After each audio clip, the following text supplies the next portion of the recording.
हकों की लड़ाई सदन में तो लड़नी है, लेकिन सड़क पे भी लड़नी है। उसका प्रयोग करके संविधान की ताकत से सरकार को झुकाने का काम किया।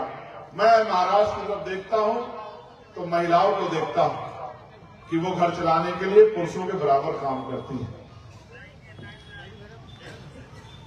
कभी कभी लगता है कि हम राष्ट्र के सम्मान की बात करते हैं। जिस प्रदेश में या देश में बहन बेटियों का अपमान हो, मैं समझता हूं वो सबसे शर्मनाक उस प्रदेश के लिए और राष्ट्र के लिए है। लेकिन जनता भूल जाती है। 2-3 महीने सर्वे कहता है कि जनता की याददाश्त रहती है। जहां जिन सरकारों में गरीबों को जुल्म होता हो, गरीबों के घर उजाड़े जाते हो, गरीबों की बस्तियां उजाड़ी जाती हो, उन्हीं सरकारों को हम पुणे वोट देकर ताकत देते हैं। मैं पुणे में गया, वहां उद्योगीकरण के नाम पे गरीबों से उनकी बस्ती उजाड़ी गई और उनको पिंजरों में बंद कर दिया गया। मैं अमरावती गया, मैं महाराष्ट्र के मुंबई में गया, जहां जहां गरीबों की बस्तियां उजाड़ी गई, मैं वहां गया और मैंने जाके देखा कि उनके घर छीन के उनको छोटे छोटे डब्बों में बंद कर दिया है। तो उससे एहसास होता है कि सरकार जितना ख्याल उद्योगपतियों का रखती है, पैसे वालों का रखती है, उसमें 1% ख्याल भी आम जनता का नहीं रखती। इसलिए जनता को भी समझदारी से अपनी वोट का प्रयोग करना चाहिए।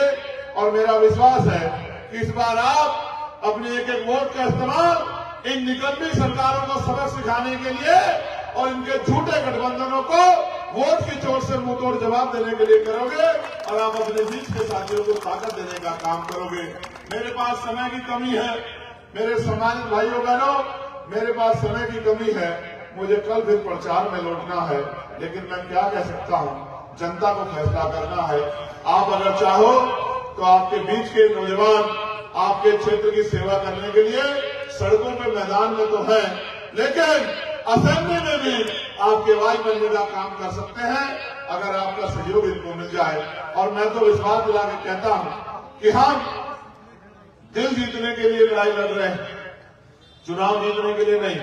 चुनाव तो आपने बहुत लोगों को जिताए, बहुत लोग MP MLA बनाए, लेकिन शायद उन्होंने कभी आपकी समस्या को समस्या भी नहीं समझा। अगर समस्या समझा होता तो आपकी जिंदगी में बदलाव होता। हम तो दिल जीतने के लिए चुनाव लड़ रहे हैं कि आपके दिलों में जगह बना सके और आपके प्यार सहयोग से आपकी गरीबी बेबसी